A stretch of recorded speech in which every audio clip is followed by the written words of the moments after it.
یا اللہ۔ بھائیو، جس شخص کے تعاقب میں موت ہو اسے اس کی تیاری کرنا لازم ہے، باقی سب چیزیں راہ کی ہیں، راستے کی ہیں۔ یہ اخبار والے بھی دیوانے جو دنیا کی چیزوں کو بڑا بڑا ایشو بنا کے تمہیں بے وقوف بنا رہے ہیں۔ کوئی تو یہ کہتا، حضرت علی کی طرح پکارتا، الموت لیس منہ الفوت۔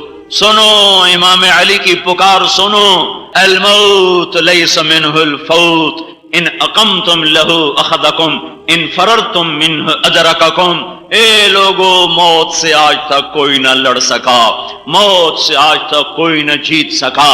بھاگو گے پکڑے جاؤ گے، لڑو گے پچھاڑے جاؤ گے۔ بھائیو، اللہ کو پالو، اللہ کو پالو، اللہ کو پالو، باقی دھوکہ ہے، دھوکہ ہے، دھوکہ ہے۔ آج بھی کچھ لوگ ہیں جو اللہ ہی کو سامنے رکھ کر زندگی گزار رہے ہیں۔ اگر یہ لوگ نہ ہوتے تو دھرتی پہ بجلیاں کوند جاتی، شرارے برس جاتے، آگ جلا دیتی، زمین پھٹ جاتی، کلیجہ شق ہو جاتا۔ اس پہ اتنا زنا ہو رہا ہے، اتنا زنا ہو رہا ہے کہ اگر اس کا اپنا بس میں ہوتا تو یہ پھٹ کے نگل چکے ہوتی۔ اس پہ اتنا گھنگرو چھنک رہا ہے، اتنا گھنگرو چھنک رہا ہے، اتنی عورت ننگی ہو کے ناچ رہی ہے، اور اتنی شراب پی جا رہی ہے کہ اگر اس کی اپنی طاقت ہوتی تو یہ ان سب کو لے جاتی۔ اس پہ اتنا جوا کھیلا جا رہا ہے، اتنا اس پر ظلم و ستم ہو رہا ہے۔ اب میرے نبی کا فرمان ہے، ایک آدمی کو قتل کرنے پر آسمان کے فرشتے، زمین کے انسان مل کر قتل کریں، قتل ظلم کا ہو، اللہ فرشتوں انسانوں سب کو جہنم میں ڈال دے گا۔ روزانہ لاکھوں بے گناہ قتل ہو رہے ہیں۔ فیصل آباد کے ہر گھر میں مائیں بے عزت ہو رہی ہیں، باپ ذلیل ہو رہے ہیں، اولاد پر مر گئے، مٹ گئے، فدا ہو گئے، اور وہی بدبخت اپنی ماں کو پانی پلا کے راضی نہیں، اپنے باپ کا حال پوچھ کے راضی نہیں، اپنے دوستوں کے ساتھ سوری رات وہ ننگی فلمیں بھی دیکھے گا، وہ گندے محفلوں میں بھی جائے گا، اور وہ ساری رات گھنگرو کی چھنکار بھی سنے گا، اور بازاروں کے گشت بھی کرے گا، اور بیمار ماں کو دوائی لا کے نہیں دے گا، بیمار ماں کا حال نہیں پوچھے گا، باپ کا حال نہیں پوچھے گا۔ میں حکومت کو کیا برا کہوں، یا میں فوج پولیس کو کیا برا کہوں؟ میرا تو یہ رونا ہے جب ہر گھر میں نوجوان نسل ماں باپ کی نافرمان ہو تو تمہیں جنید بغدادی حکمران کیسے اللہ دے دے گا؟ تمہیں نیک حکمران کیسے ملیں گے جب ماں باپ اولاد کے ہاتھوں تنگ آ چکے ہوں، اور ماں باپ اولاد سے ڈرتے پھرتے ہوں کہ کہیں یہ بےزتی نہ کر دے، بدبخت کہیں گریبان نہ پکڑ لے، یہ خبیث کہیں میرے سب کے سامنے مجھے بے عزت نہ کر دے۔ جب اولاد یہاں تک پہنچ چکی ہو تو پھر کہاں سے خیر آئے گی؟ حکومتوں کو برا نہ کہو، اپنے آپ کو برا کہو، اپنے آپ کو برا کہو، کسی کے گریبان مت کھولو، اپنے گریبان دیکھا، اپنے گریبان۔ اللہ اقبال کے درجے بلند کرے، ایسا شاعر میں نے نہیں دیکھا آج تک۔ تجھے کیوں فکر ہے اے گل، دل صد چاک بلبل کی، تو اپنے پیرہن کے چاک تو پہلے رفو کر لے۔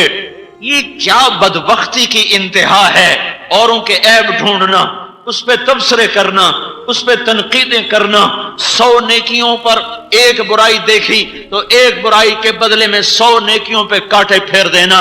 او میرے بھائی، وہ کیوں اوروں کے عیب دیکھتے ہو؟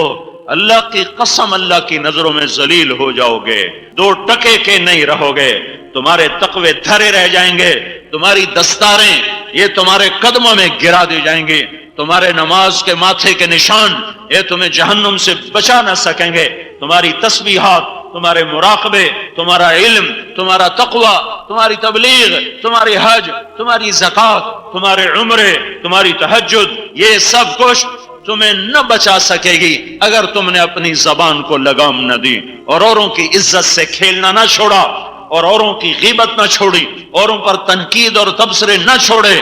میں اللہ پر دعویٰ نہیں کرتا ہوں، میں اللہ کا قانون بتا رہا ہوں، میرا اللہ جس کو چاہے معاف کر دے، اس کی رحمت جوش میں آئے تو چاہے ابو جہل کو بھی جنت میں ڈال دے۔ کوئی پوچھنے والا ہے اور اس کا غیظ و غضب جوش میں آئے تو سارے ایمان والوں کو جہنم میں ڈال دے، اسے کوئی پوچھنے والا ہے، وہ سب کو جنت میں ڈالے وہ سچا ہے، وہ سب کو دوزخ میں ڈالے وہ سچا ہے، وہ کافروں کو بھی جنت میں ڈال دے تو وہ حق ہے، اور وہ ایمان والوں کو دوزخ میں ڈال دے تو وہ حق ہے۔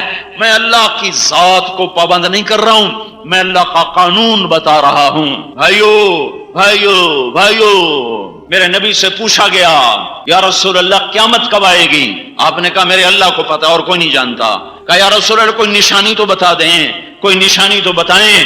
تو میرے نبی نے فرمایا تھا جب مائیں ذلیل ہو جائیں اولاد کے ہاتھوں، جب اولادیں ماؤں کے ساتھ وہ سلوک کریں جو نوکروں کے ساتھ کیا جاتا ہے، تو پھر آئی قیامت۔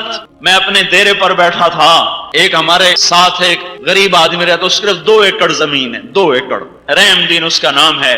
اس کا بیٹا ایک مدرسے میں عالم بن کے آیا، اس کو میرے پاس لا کر کہنے لگا مولوی میاں صاحب، مجھے یہاں جو ہمارا خاندانی لقب ہے وہ کہتے ہیں، میاں صاحب اے جڑا میرا پتر ہے نا، اے پڑھیا تو ہے پر اے کڑیا کوئی نہیں۔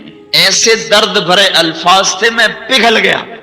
اے پڑھیا تو ہے پر اے کڑیا کوئی نہیں، اینو تا پیو نال گل کرن دی بھی تمیز کوئی نہیں۔ مینوں بھی وڈھیندا ہے تے ماں نوں بھی وڈھیندا ہے، سمجھ رہے ہو زبان میں کروں، مینوں بھی وڈھیندا ہے تے ماں نوں بھی وڈھیندا ہے۔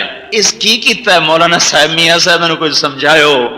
کس کا گلہ کروں؟ کالج کے لڑکوں کا، مدرسے کے لڑکوں کا، کہاں جاؤں، کہاں ٹکر ماروں؟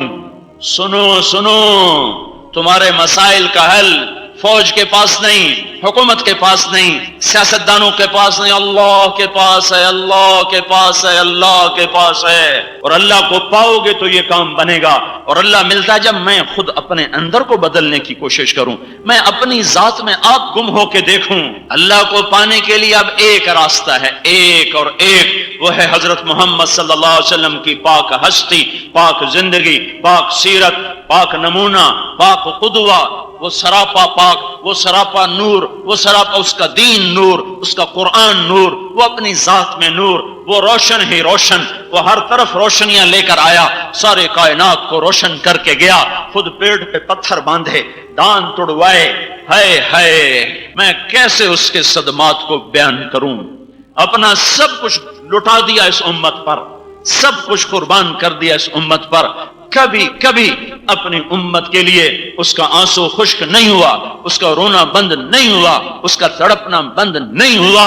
اللہ نے حکومت دی کہ نہیں چاہیے، رزق پیش کیا نہیں چاہیے، زربفت کے عالی شان کپڑے اور محلات پیش کیے نہیں چاہیے، پیٹ پہ پتھر باندھے اور پیوند لگے کپڑے پہنے، اور ایک وقت ساری زندگی کھانا کھایا، 3 دن لقمہ منہ میں نہ گیا، 4 دن ایک لقمہ پیٹ میں نہ گیا سوائے پانی کے۔ یہ وہ شفیع، یہ وہ حبیب، یہ وہ مہربان، یہ وہ محسن رسول ہے جس کے سامنے کھڑے ہونے والے ہیں ہم، جس کے آگے جس کا سامنا ہونے والا ہے۔ تو بھائیو حضرت محمد صلی اللہ علیہ وسلم کی پاک زندگی لے لو، یہاں بھی سکھ ہے، آگے بھی سکھ ہے۔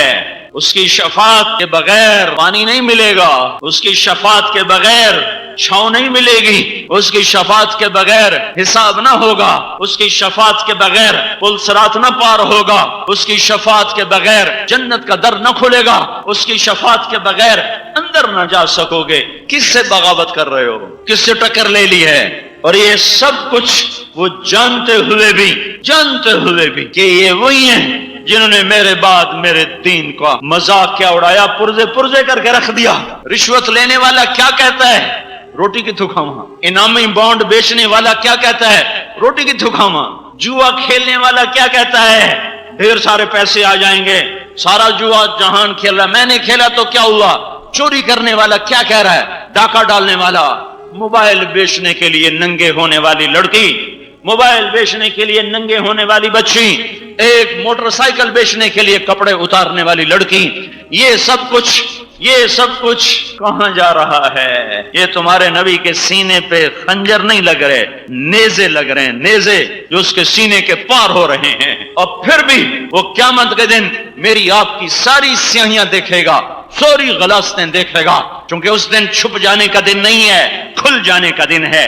زنا نظر آ رہا ہوگا زانی کا، شرابی کی شراب نظر آ رہی ہوگی، جواری کا جوا نظر آ رہا ہوگا، ڈاکو کا ڈاکہ، ظالم کا ظلم، زانی کا زنا، ماں باپ کے نافرمان کی نافرمانی، بے نمازی کی ظلمت، بے روز کی ظلمت، یہ سب نظر آ رہا ہوگا.